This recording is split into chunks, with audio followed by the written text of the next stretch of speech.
मैं आपको बताऊं, ये जो अनप्रेडिक्टेबिलिटी है ना यूपीएससी की, ये जो सरप्राइज फैक्टर है, यही उसकी टफनेस है। इंग्लिश का सबसे बड़ा प्रॉब्लम क्या है कि आप इंग्लिश में रिलाई कर ही नहीं सकते। यूपीएससी के पीवाईक्यूज आप कर पा रहे हैं, बहुत अच्छी बात है, लेकिन सीसैट को आपको अलोंग विथ जीएस करना पड़ेगा, नॉट आफ्टर द जीएस। आप ये समझ लीजिए कि अगर आपने नंबर सिस्टम को अच्छे से मास्टर कर लिया तो यूपीएससी सीसैट के सारे क्वेश्चंस के पूल को हम सॉल्व करेंगे। यूपीएससी को ऐसे लोग ज्यादा चाहिए जो कि स्मार्ट थिंकर हो, रादर देन उनको कोई कैलकुलेशन नहीं करवानी है आपसे। Hello everyone, welcome to Sarathi IAS.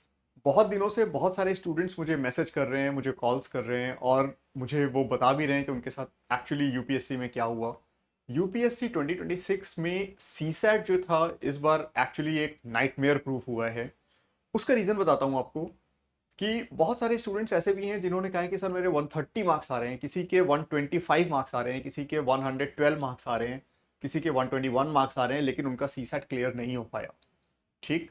और फिर जब मैंने उनसे बात की कि आपका सीसैट क्यों नहीं क्लियर हुआ, आपका सीसैट को लेकर के क्या मिथ था या आप सीसैट को लेकर के क्या सोच रहे थे, तो उन्होंने मुझसे बताया कि सर एक्चुअली हुआ क्या है कि सीसैट में मुझे ऐसा लगता था कि सीसैट तो सिर्फ क्वालिफाइंग है और मैं लास्ट में थोड़ा सा पीवाईक्यू कर लूंगा और कुछ ओपन मॉक्स दे दूंगा और इसके बाद मेरा सिलेक्शन हो जाएगा सीसैट में आराम से। और सीसैट मेरा इजीली, मतलब मेरा कॉम्प्रिहेंशन बहुत अच्छा है और मैं साइंस बैकग्राउंड से आता हूँ तो शायद मेरा क्वांट भी बेटर है, ठीक ठीक है, मैं क्वेश्चंस कर लेता हूँ। जब मैं पीवाईक्यू देखता हूँ तो मुझे लगता है क्वेश्चन सॉल्व हो रहे हैं। लेकिन फ्रेंड्स, मैं आपको एक बात बताता हूँ, ये सारी चीजें ठीक है, बट जब आप एग्जामिनेशन हॉल के अंदर होते हैं तब ये सारी बातें जो है ना, आपको एक, सही बताऊं तो एक मिथ लगने लगता है। उसका रीजन बताता हूँ। जैसे कि यूपीएससी का जो टफनेस है यूपीएससी की, वो है उसका सरप्राइज फैक्टर। आपको नहीं पता कि पेपर में क्या होने वाला है, क्या नई चीजें इंट्रोड्यूस होने वाली हैं। जैसे इस बार यूपीएससी सीसैट में ही मैं आपको बताऊं क्या हुआ है बच्चों के साथ। एक नया टॉपिक इंट्रोड्यूस किया गया, इंटरपर्सनल स्किल्स एंड कम्युनिकेशन। ठीक है। और उसके क्वेश्चंस देखने में ऐसे दिख रहे थे कि जैसे ऐसा लग रहा था कि जैसे वो पेपर 1 के क्वेश्चन है, जैसे वो जीएस के क्वेश्चन है। और बहुत, मतलब एक सेट बी जो था, एबीसीडी जो 4 सेट्स होते हैं उसमें से सेट बी जो था, वो सेट बी उसी सेक्शन से शुरू किया गया था। तो बहुत सारे ऐसे स्टूडेंट्स हैं जिन्होंने ये कहा कि सर जब मुझे पेपर 2 दिया गया तो मुझे ऐसा लगा कि मुझे पेपर 1 ही मिल गया है फिर से। तो मैं पहले तो बहुत देर तक मैं डिस्टर्ब हुआ कि ये पेपर 1 है या पेपर 2 है। ठीक है। फिर उन्होंने कहा कि सर जब मैंने देखा कि ये टोटल 80 क्वेश्चन ही हैं तब मुझे लगा कि हाँ ठीक है, और कुछ आगे मैथ्स के क्वेश्चन दिखे, कुछ इंग्लिश के क्वेश्चन दिखे। ठीक है। इसके बाद आपको बताऊं कि सेट ए जो था, सेट ए स्टार्ट हुआ था डेटा सफिशिएंसी से।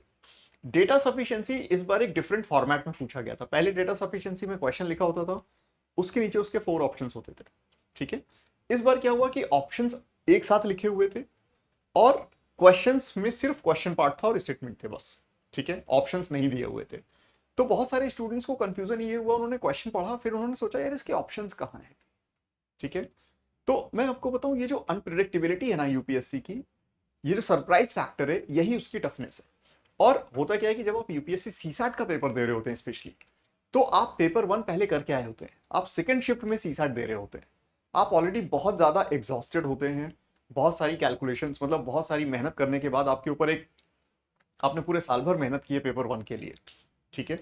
और उसके बाद आप जब आप पूरी तरह से स्क्वीज हो चुके हैं, पूरी तरह से थक चुके हैं, फिर आप पेपर 2 देने के लिए बैठते हैं। और पेपर 2 में क्या है, पेपर 2 में है मैथमेटिक्स, इंग्लिश, रीजनिंग। तो अगेन वो सारी की सारी चीजें भी आपको थका देने वाली है। तो होता क्या है कि बहुत सारे स्टूडेंट्स सोचते हैं कि यार अब ये कौन करेगा, ये कैसे होगा, तो इसलिए फिर वो मैथ्स को अवॉइड करते हैं और उनको लगता है कि हम इंग्लिश से पेपर क्वालिफाई कर लें। इंग्लिश का सबसे बड़ा प्रॉब्लम क्या है कि आप इंग्लिश में रिलाई कर ही नहीं सकते। उसका रीजन ये है कि इंग्लिश में जैसे कि ऑप्शंस में क्या होता है कि इस बार जो ऑप्शंस आए वो बहुत ज्यादा वेग थे, बहुत ज्यादा डाइसी थे। सारे के सारे ऑप्शंस कभी कभी इतने क्लोज थे कि सारे ही सही लग रहे थे। ठीक है। तो इंग्लिश में एक ये इशू है। इसके अलावा इंग्लिश में सब्जेक्टिविटी भी एक रोल प्ले करती है, क्योंकि पैसेजेस थोड़े छोटे छोटे होते हैं। तो जब छोटे पैसेज होते हैं तो आपकी अपनी भी एक नॉलेज है, ठीक है, वो भी पिक्चर में आती है। तो कहीं ना कहीं इतनी सब्जेक्टिविटी हो जाती है कि लगता है कि यार ये भी सही है, ये भी सही है, या आपका जो इंटरप्रिटेशन है उसके अकॉर्डिंग कुछ और आंसर आ रहा है। और आपके इंस्टीट्यूशन जहाँ पे आप मेंटरिंग कर रहे थे, जहाँ पे आप सीख रहे थे चीज़ें, जहाँ पे आपने पढ़ा था, उनका, उनकी जो इंटरप्रिटेशन है उसका आंसर कुछ और है। और यूपीएससी की जो इंटरप्रिटेशन है वो पूरी तरह से डिफरेंट है, उसका आंसर कुछ और है और आप उसमें कुछ कर नहीं सकते। तो इंग्लिश पे जो रिलायंस है, थोड़ा सा मैं इसके लिए कहूंगा कि आप प्लीज थोड़ा सा मैथ्स और रीजनिंग पे भी फोकस करें। अच्छा, मैथ्स और रीजनिंग में क्या है कि जैसे अब जो ह्यूमैनिटी बैकग्राउंड के स्टूडेंट्स हैं, जिन्होंने बहुत पहले मैथमेटिक्स छोड़ दी, ठीक है, आज से 6-7 साल पहले से जिन्होंने मैथ्स नहीं पढ़ी है, या एटलीस्ट लाइक लास्ट 5 ईयर से जिन्होंने मैथ्स नहीं की है, तो अब उनको लगता है कि यार मैथ्स की जरूरत क्या है, इंग्लिश और रीजनिंग से हम पेपर क्लियर कर लें। मैं ये नहीं कह रहा हूं कि इंग्लिश और रीजनिंग से पेपर क्लियर हो नहीं सकता, हो सकता है, लेकिन उसके लिए आपको बहुत टॉप लेवल का आपका कॉम्प्रिहेंशन स्किल होना चाहिए, और रीजनिंग में भी आपकी एक्यूरेसी बहुत जबरदस्त होनी चाहिए। उसका रीजन ये है कि रीजनिंग के क्वेश्चंस वैसे भी अभी कम हो गए। आप अगर टोटल पेपर में रीजनिंग के क्वेश्चंस काउंट करोगे तो हार्डली 15-16 क्वेश्चंस है पूरे पेपर में। अब 15-16 क्वेश्चंस में आप पूरे क्वेश्चंस भी अगर अटेम्प्ट करते हैं और सारे के सारे जब सही होते हैं, तभी आप मान के चलिए कि आप इंग्लिश और रीजनिंग से पेपर क्वालिफाई कर पाएंगे, क्योंकि इंग्लिश में 100% एक्यूरेसी बहुत मुश्किल है, ठीक है। और हाँ, ऐसा हुआ है, पुराने सालों में ऐसा हुआ है, पिछले ईयर्स में ऐसा हुआ है कि लोगों ने इंग्लिश से पेपर क्लियर किया है। बट इस बार का पेपर देखिए, आप कुछ नहीं कह सकते कि इंग्लिश से पेपर क्लियर होगा या पेपर मैथ्स से क्लियर हो, क्योंकि मैथ्स में मैं आपको बताऊं, डेटा सफिशिएंसी के जो क्वेश्चंस आए थे, जो सेट ए का डेटा सफिशिएंसी, जो फर्स्ट 5 क्वेश्चंस थे, उसमें से आप फर्स्ट 2 क्वेश्चंस देखिए, वो क्वेश्चन देखने में बहुत सिंपल दिख रहे हैं, लेकिन जब आप उनको सॉल्व करेंगे तो हो सकता है वो आपका 5-6 मिनट्स तक वो क्वेश्चन ही ना सॉल्व हो। क्योंकि मैंने बहुत सारे लोगों को सॉल्व करते हुए देखा, और मैंने खुद भी उसको सॉल्व करके एक्सपीरियंस किया कि मुझे ही उसको सॉल्व करने में 3-4 मिनट्स लगे। तो मुझे लगा कि मेरे स्टूडेंट्स कैसे कर पाए होंगे एग्जाम में, ठीक है। तो है क्या कि अनप्रेडिक्टेबिलिटी है एक्चुअली बहुत ज्यादा, राइट, कि पेपर में क्या होगा, कुछ नया नया चीज इंट्रोड्यूस कर दिया जाएगा, या क्वेश्चन पूछने का जो फॉर्मेट है वो बदल दिया जाएगा। तो इसकी वजह से क्या है ना कि पेपर में थोड़ा सा आप ये समझिए कि पेपर आपको लगने लगता है कि यार पेपर थोड़ा सा डिफिकल्ट हो गया। हालांकि क्वेश्चंस भी टफ होते हैं, डिफिकल्ट भी होता है, लेकिन अगेन सरप्राइज फैक्टर्स की वजह से पेपर ज्यादा टफ हो जाता है। तो मैं आपको ये कहूंगा कि आप प्लीज सीसैट को लास्ट मिनट के लिए ना छोड़िए, सबसे पहले तो मैं ये बोलूंगा आपसे, ठीक है। इसके अलावा सीसैट के लिए आप ये मत सोचिए कि मैं लास्ट में कुछ ओपन मॉक्स दे दूंगा, पूरी टेस्ट सीरीज ज्वाइन करने की क्या जरूरत है, वो भी गलत है। इसके अलावा मैं एक चीज और बोलूंगा कि आप रेगुलर रिवीजन जरूर करते रहिए सीसैट का। 3 चीजें हैं, सबसे पहले तो कॉन्सेप्ट बिल्डिंग करिए, इसके बाद रेगुलर प्रैक्टिस करिए, उसके बाद टेस्ट सीरीज अटेम्प्ट करते रहिए, और उसके बाद पीवाईक्यूज पे फोकस करिए, ठीक है। पीवाईक्यूज करना इसलिए जरूरी है फ्रेंड्स, क्योंकि पीवाईक्यूज से आपको एग्जाम का एक्चुअल एक लेवल पता चलता है। पीवाईक्यूज देखिए, पीवाईक्यूज देखने से यह समझ में आता है कि क्या पढ़ना है और किस तरह से पढ़ना है। पीवाईक्यू इसलिए मत देखिए कि अच्छा ठीक है ये क्वेश्चन सॉल्व हो गया, ये क्वेश्चन सॉल्व हो गया, यूपीएससी के पीवाईक्यू तो मैं कर पा रहा हूं। नहीं, यूपीएससी के पीवाईक्यूज आप कर पा रहे हैं, बहुत अच्छी बात है, लेकिन पीवाईक्यूज को देखने के बाद आप ये आइडिया लगाइए कि इस तरीके के क्वेश्चंस आपको करने हैं, ये बहुत इंपॉर्टेंट।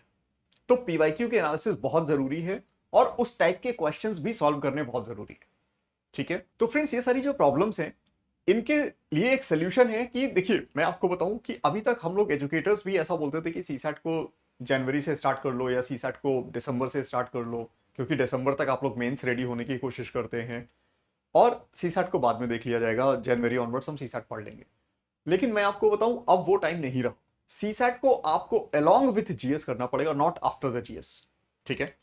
तो हम लोग आपके लिए एक बैच लेकर के आ रहे हैं, 15 जुलाई से हमारा बैच स्टार्ट होगा, और मैं आपको बताऊं कि इस बैच में जिस तरीके से यूपीएससी सीसैट का पेपर आ रहा है, पूरा का पूरा पैटर्न एग्जैक्टली वैसे ही फॉलो किया जाएगा, राइट। पहले तो कॉन्सेप्ट बिल्डिंग होगी, और मैं आपको एक बात और बताऊं कि कॉन्सेप्ट बिल्डिंग के वक्त आप इस चीज का जरूर ध्यान रखिए कि आप ये मत करिए कि आप सारे टॉपिक्स को इक्वल वेटेज दे रहे हैं, नहीं। जैसे मान लीजिए कि जो हाई यील्ड टॉपिक है, जैसे मान लीजिए नंबर सिस्टम में आप ये समझ लीजिए कि अगर आपने नंबर सिस्टम को अच्छे से मास्टर कर लिया, तो आप मान के चलिए कि आपका 60 to 70% सीसैट प्रिपेयर हो गया, ठीक है। क्योंकि नंबर सिस्टम से 15 to 20 क्वेश्चंस आते हैं। अब आप ये समझिए कि आपको 28 क्वेश्चन करेक्ट करने हैं एग्जाम में, ठीक है, जिसमें से 15-20 क्वेश्चन सिर्फ एक टॉपिक से आ रहे हैं। तो अगर आपने वो टॉपिक बहुत अच्छे से कर लिया, तो आपका 60-70% सीसैट प्रिपेयर है, ठीक है।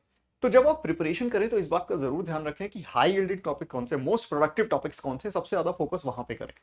तो हम लोग जब पढ़ाएंगे अपने कोर्स में, तो इन बातों का ध्यान रखेंगे कि सबसे ज्यादा कॉन्सेप्ट, मतलब क्वेश्चंस कहां से पूछे जा रहे हैं, तो उन कॉन्सेप्ट्स पे ज्यादा फोकस किया जाएगा। और जब हम कोर्स पढ़ाते भी हैं गाइस, तो नंबर सिस्टम हमारे यहाँ करीब हम लोग 20 क्लासेस में नंबर सिस्टम कंप्लीट करते हैं, ठीक है। और जब रेगुलर डाउट सेशंस की बात की जाए, तो नंबर सिस्टम में हमारे यहाँ जितनी क्लासेस होती हैं तो ऑलमोस्ट उतने ही डाउट सेशंस भी होते हैं, ठीक है, जो जिससे कि आपका एक एक क्वेश्चन सॉल्व हो। तो सबसे पहले हम लोग नंबर सिस्टम की क्लासेस लेंगे आपकी। इनफैक्ट किसी भी टॉपिक में यही होगा, सबसे पहले क्लासेस लेंगे, फिर उस क्लासेस के बाद उस पे बेस्ड प्रैक्टिस सेशंस होंगे, और फिर प्रैक्टिस सेशंस के बाद उस पे बेस्ड पीवाईक्यूज होंगे जो यूपीएससी के एक्चुअल पीवाईक्यूज हैं। एंड मोर ओवर सिर्फ सीसैट के क्वेश्चंस नहीं होंगे, यूपीएससी के जो अदर एग्जाम्स के क्वेश्चंस हैं जैसे ईपीएफओ, जैसे सीएपीएफ, जैसे सीडीएस, ये क्वेश्चंस भी आपसे सॉल्व करवाए जाएंगे इस पर, ठीक है। क्योंकि मैं आपको बताऊं कि अब अगर आप यूपीएससी का पैटर्न देखिए तो यूपीएससी के पैटर्न में आप ये चीज रियलाइज करेंगे कि इस बार जो क्वेश्चन यूपीएससी सीसैट में पूछा गया है, हो सकता है कि अगले 2 महीने के बाद कोई एग्जाम ईपीएफओ का है तो उसमें भी वही क्वेश्चन पूछा जा रहा है, कुछ वैल्यूज चेंज करके। तो ऐसा होता है, थोड़ा सा डेटा बदल के वो नया क्वेश्चन पूछ देते हैं, तो इन बातों का ध्यान रखिए। तो यूपीएससी सीसैट के सारे क्वेश्चंस के पूल को हम सॉल्व करेंगे, ठीक है। और मैं आपको एक मेरी रिक्वेस्ट रहेगी कि आप प्लीज क्वेश्चन सॉल्व करें, और जहां पे भी आपको कोई प्रॉब्लम आ रही है आप मुझसे डिस्कस जरूर करें। हालांकि हम लोग ऐसा करते हैं, हर बार ऐसा करते हैं, लेकिन इस बार मैं आपसे कहूंगा कि प्लीज डाउट सेशन पे फोकस ज्यादा रखिएगा, ठीक है। मैं आपको अपने बैच के फीचर्स के बारे में बता देता हूं, एक बार जरा देख लीजिए। तो सबसे पहले तो ऑब्वियसली लाइव लेक्चर्स हैं, आपके कोर्स को कवर किया जाएगा। अच्छा, कोर्स कवरेज में entire quantitative aptitude, reasoning and reading comprehension along with interpersonal skills and communication, ठीक है। तो सबसे पहले तो आपके लाइव लेक्चर्स होंगे, कोर्स कंप्लीट किया जाएगा। कोर्स के कंप्लीशन के बाद, और यहाँ पे कोर्स कंप्लीशन के वक्त मैं आपको ये भी बता दूं कि हम लोग जो है ना हर एक क्लास के नोट्स पहले आप लोगों को शेयर करेंगे कि इस क्लास में ये टॉपिक पढ़ाया जाएगा, ये क्वेश्चंस होंगे जो हम डिस्कस करेंगे, और इस तरह से, ठीक है। तो पहले आपको बता दिया जाएगा कि ये नोट्स होंगे, तो क्विक रिवीजन नोट्स आपके पास रहेंगे सो दैट आप पहले से उनको गो थ्रू कर लें थोड़ा सा। एंड मोर ओवर जब आप क्लास में आएंगे तब भी आपको वही चीजें बताई जाएंगी। तो यहाँ पे फायदा क्या होता है कि आपको ना बहुत ज्यादा नोट करने का जो टास्क है वो कम हो जाता है, क्योंकि सब कुछ आपके पास ऑलरेडी लिखा हुआ है और वही चीजें पढ़ाई जा रही है, ठीक है।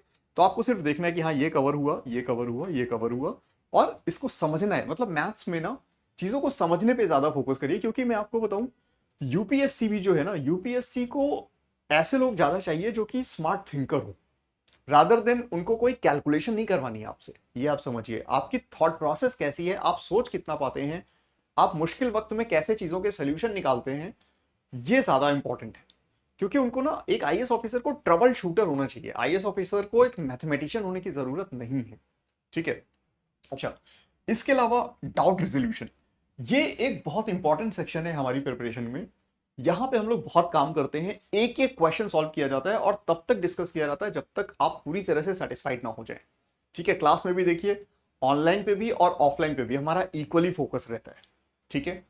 इसके अलावा पीवाईक्यूज, हर एक टॉपिक के पीवाईक्यूज हम लोग सेग्रीगेट करते हैं कि कितने क्वेश्चंस अभी तक पूछे गए इस टॉपिक से और कैसे कैसे क्वेश्चंस पूछे जा रहे हैं।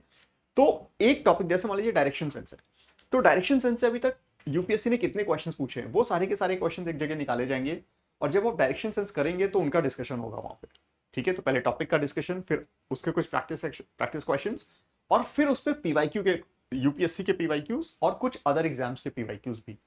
अच्छा, इसमें मैं आपको एक बात और बता दूं, हम यहाँ पे टॉपिक्स के अंदर के सब टॉपिक्स भी डिवाइड करते हैं। जैसे मान लीजिए नंबर सिस्टम है, अब नंबर सिस्टम के पीवाईक्यूज अगर आप देखें तो बहुत सारे हैं, लेकिन उसमें भी जैसे मान लीजिए अब क्लास में डिस्कस हो रहा है समेशन सिग्मा, ठीक है। तो जब समेशन डिस्कस होगा तो समेशन से कितने पीवाईक्यूज अभी तक पूछे गए हैं वो डिस्कस किए जाएंगे। जैसे जब आप डिविजिबिलिटी पढ़ेंगे तो डिविजिबिलिटी से कितने पीवाईक्यूज किए गए हैं वो डिस्कस किए जाएंगे।